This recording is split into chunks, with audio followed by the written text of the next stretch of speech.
High in the halls of the kings who are gone. Jon is training with the other recruits under Castle Black's Master-at-Arms, Sir Alistair Thorne. Jon is by far the most skilled swordsman, and during a sparring match he accidentally injures Gren. Disgusted with the recruits, Thorne calls an end to training for the day. Jon knows that Thorne dislikes him, but that he dislikes the other boys more. Thorne mercilessly berates them all and has given Jon the moniker Lord Snow in mockery of Jon's bastard status. To Jon's annoyance, everyone has taken up using the name. Jon has found Castle Black cold and the people colder. He has no friends among the 20 recruits and finds that he despises them more as time goes by. Jon resents that nobody but Tyrion Lannister told him the wall would be like this. The fact that even his father never told him makes it hurt all the worse. Even Jon's uncle Benjen seems to have abandoned him, becoming a very different man who spends all his time among the high officers. 3 days after arriving at the wall, Jon had pleaded to be allowed to come on a ranging with his uncle. Benjen had told him that he was just a boy who had yet to earn the right to go. Benjen also explained that, while he loved his family, the men of the Night's Watch are his true brothers. The next morning, Benjen had had smiles, but not for Jon, telling him that they would speak when he returns. Jon goes to his sleeping cell to be with Ghost, thinking of how much he misses his family. His thoughts are interrupted by the arrival of Gren, Toad, and 2 other recruits. All of them are brutes and bullies sent to the wall for crimes. After Gren insults Jon's mother, a short fight breaks out that soon has Jon on the ground. However, before the boys can hurt Jon, Donal Noy, the smith, intervenes. After the others leave, Noy tells Jon that the Night's Watch has need of every man and that there is no honour in killing boys like Gren. When Jon insists that they insulted his mother, Noy points out that them saying it doesn't make it true. When Noy reminds Jon that he is in the Night's Watch for life, Jon reflects angrily on the fact that Donal Noy had a life before taking the Black.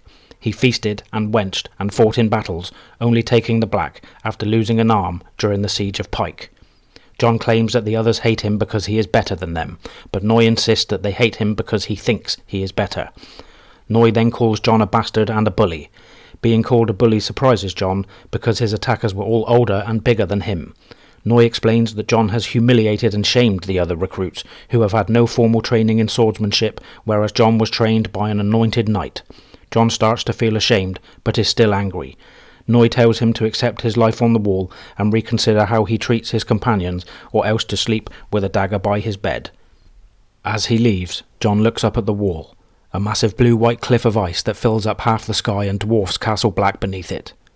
The wall is the largest structure built by men, according to Benjen, and the most useless according to Tyrion.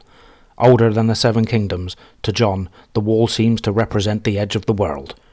Tyrion interrupts Jon's look up at the wall by commenting that it makes you wonder about what lies beyond.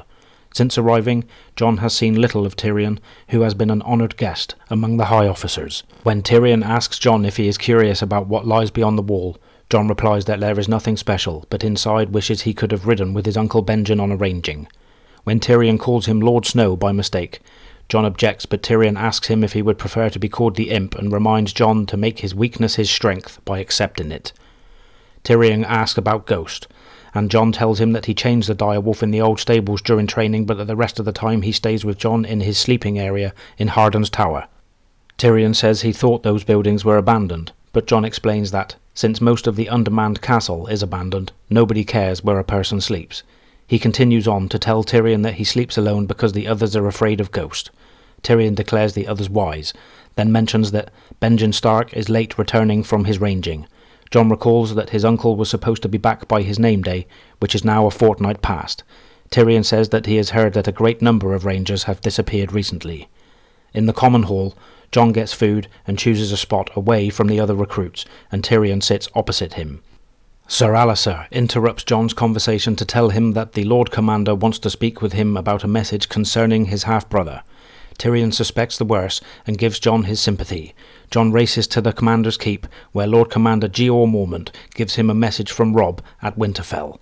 The message explains that Bran has woken up, but is now a paraplegic. Jon, overjoyed that Bran will live, rushes back to tell Tyrion. In his joy, Jon also apologises to Gren and offers to show him how to defend against the move that injured him.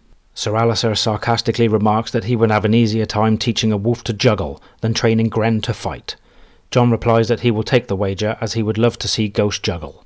All the men in the hall, including Gren, begin to laugh. As Sir Alistair clenches his fist in anger, Jon realises that he has made himself a lifelong enemy.